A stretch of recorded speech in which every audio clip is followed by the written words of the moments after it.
Si Catherine Cassandra Ong, ito yung nahanap natin na nagtatago ngayon, na sinabi niyang Pilipino siya, and I really doubt it kung Pilipino siya, di ba? 58%. Xiang Tan, Chinese, 10%. Duan Ren Wu, 20%. Chona Alejandro, Pilipino, 1%. Jing Gu, Chinese, 10%. Kung si Cassandra Ong ay Chinese, no? Pure Chinese yan. Kasi ako naniniwala dito sa investigation natin that we have found out a lot of Chinese people pretending to be Filipino para makapag-own sila ng property. 2% lang ang pag-aari ng mga Pilipino diyan sa Porac. So in other words, Mr. Chairman, it is Mr. Chairman, sa ating mga members, it's really imperative for us to find out this Catherine Cassandra Ong. At pag napatunayan natin na siya po ay Chinese, yung property yan dapat nang i-take over ng gobyerno. With the freezing and preservation asset issued by Lucas Bersamin, dapat isama din to. Yusek Gilbert. We need to find out. Itatasking natin ng PSA ngayon, malaman natin ilan ang birth certificate itong si Catherine Cassandra Ong. At kailangan malaman din natin sa immigration, sa DOJ, yung in and out ni Cassandra Ong sa Pilipinas para malaman natin anong ginamit niya. Philippine passport ba or Chinese passport? In that, makikita po natin kung sino itong si Cassandra. Siguro, Paok, meron kayong initial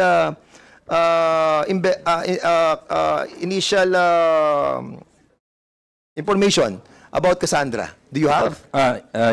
Yes, Mr. Chair. Initially, the Porac Pogo Hub, sir, may preservation order na po yan, sir. And as to the identity of Cassandra Ong, initially, sir, meron na rin po tayong info. So, what's the information about her? Hindi po siya, sir, Pilipino. Exactly. Okay. So, kung hindi siya Pilipino, yung pagbebenta ng mga nila Ruperto Cruz dito kila Cassandra Ong sa korporasyon is illegal. So, hindi na nila pag-aari yon. In other words, itong korporasyon na to, hindi nila pag-aari yan because they bought it illegally. Tama, Mayor Kapil? Mayor Kapil, going back to you. Yes, Your Honor. Hindi mo kasi siya pinadlock talaga eh. Bakit?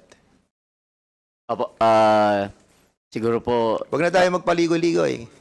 yun lang pong hindi namin inisyuan ng permit ng January 2024. It shows na talagang hindi po namin binibigyan ng special treatment, Your Honor.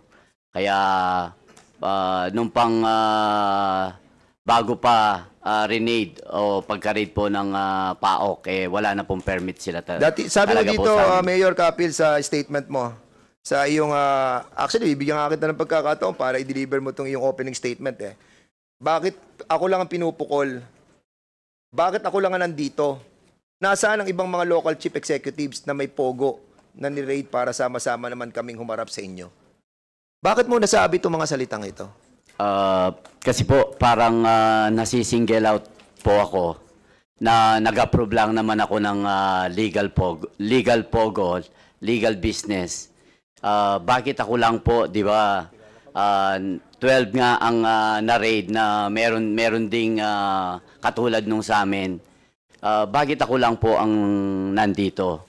Di ba, from 400 down to 43, ibig sabihin may mga lapses, may mga pagkukulang po sila dahil hindi na sila na-renew.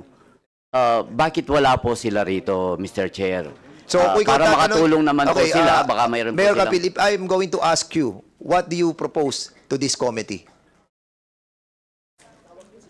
Actually, kahit doon sa Senate po, sinabi ko naman na I'm for the total banning of Pogo. No. To those mga LGUs, na binabanggit mo na bakit ikaw lang ang nandito, bakit yung iba wala. So what do you propose us to do? Sana po para sama-sama kaming mag-explain kasi pare-pareho lang naman po kaming nag-approve ng permit. At baka para makatulong po kaming lahat sa pag-iimbestiga po dito sa pogong ito, baka meron po silang mga mas magandang idea in aid of legislation, Your Honor. Ito, Mayor Kapil, ang list of canceled pogos na sinabmit na sa atin nung pa man. Di ba? Last hearing pa.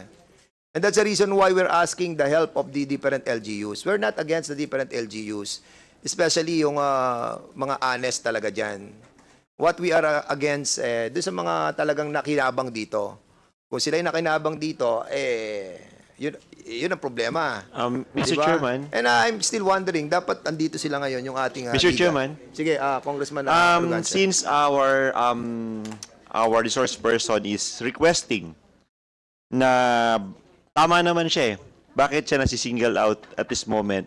Ba't hindi natin siya pagbigyan at imbitahin natin ng ibang mga chief executive na kung meron siyang alam, ba't hindi niya sabihin ngayon at ng ating imbitahin dito sa ating committee? Susunod na hearing natin, Mr. Chairman. Mayor Kapil, naintindihan mo yung request ng ating mga kasama. Kasi, basically, kapag titingnan namin yung sitwasyon is, kasi ikaw, willing ka magpa-lifestyle, willing ka mag-waiver,